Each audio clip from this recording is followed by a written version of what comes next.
Southwest Florida is home to a lot of fun, cute, and interesting animals.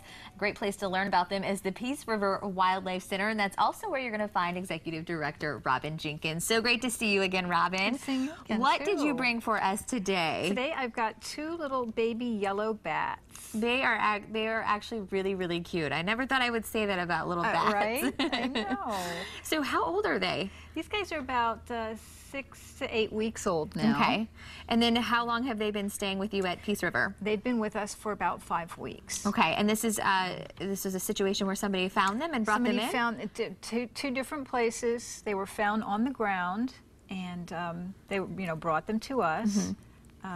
They're pretty small creatures to begin with, so sometimes it's hard to tell if they're actually babies or an adult. Mm-hmm. But it turns out that they're babies. Well, because you said they won't actually get too much bigger than that, right? No, these guys are about full size right now. So what happens when somebody finds them and is it a similar situation to maybe birds where they fell from their nest, or why would they have found them on the ground like that?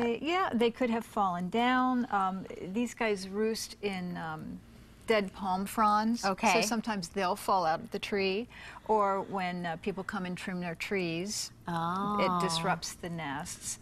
A lot of times the mothers will leave these guys hanging in the trees while they go out to feed, but if they're disturbed, they'll come and take the babies away. Okay. So, I don't know if maybe they missed a baby, or if they were in the process of moving the babies and the baby got kidnapped from them or something. But and you're feeding them by hand right now. Is this are they not able to eat on their own yet, or not yet? We're trying to teach them. They've been formula fed for weeks, and they're just now starting to eat solids like the worms, and hopefully the next step will be they'll learn how to eat out of a dish, and then they'll start, flight training, and soon they'll be released.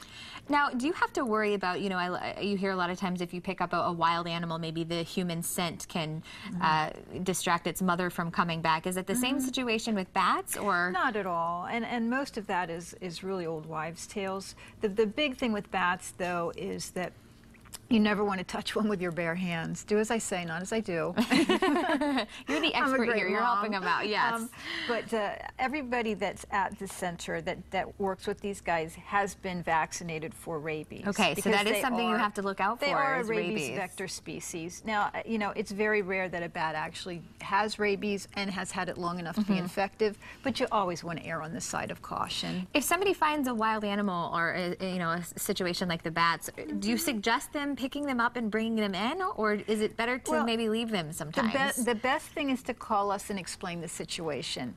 And with a few questions, we can usually ascertain it's old enough to be on its own, or it's injured, it's a baby, it needs to be brought to us right away. And if that's the case, you usually want to use a towel or a blanket to scoop the baby up, put it in a box, put it in a warm, quiet, dark place until you can get it to us. And then, as you said, it's so nice to have a resource like Peace River Wildlife Center to just be able to call and kind of discuss the situation, because, we don't want to keep these animals as pets. They do belong in the wild, so unless it's in a situation where it's injured, I say leave them where they are, right? Absolutely. What do you think? 90% of the time. That's really the key. At Peace River Wildlife Center, kind of explain to everybody what you do, because, seeing what Robin is doing here, hand feeding them and kind of rescuing them, this is really how you care for them.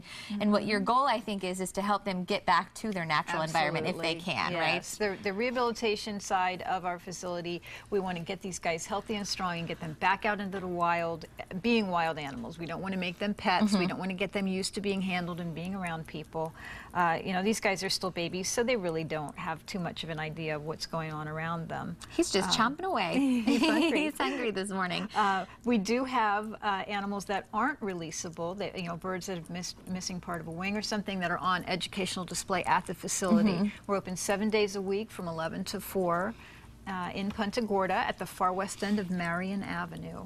And this makes it, it is such a great place to bring the whole family. So if you're looking for something to do that's fun and educational for the kids, I certainly suggest bringing them out to the Peace River Wildlife Center. And you guys run on volunteers and donations. We do. We get no state or federal funding. It strictly run on donations, and we can always use volunteers. I think he's getting full. you going to share with his buddy over there, maybe? Yeah. What about you? Robin, thank you so much. I hope you guys check out the Peace River Wildlife Center and go and check out some of the cute critters. You have so many fun animals to see. So thanks for bringing them in, Robin. Always great to see you. Thank you. We look forward to having you back next time. Up next, the experts at Caring Medical investigate your joint pain. You can find relief with the pros of prolotherapy.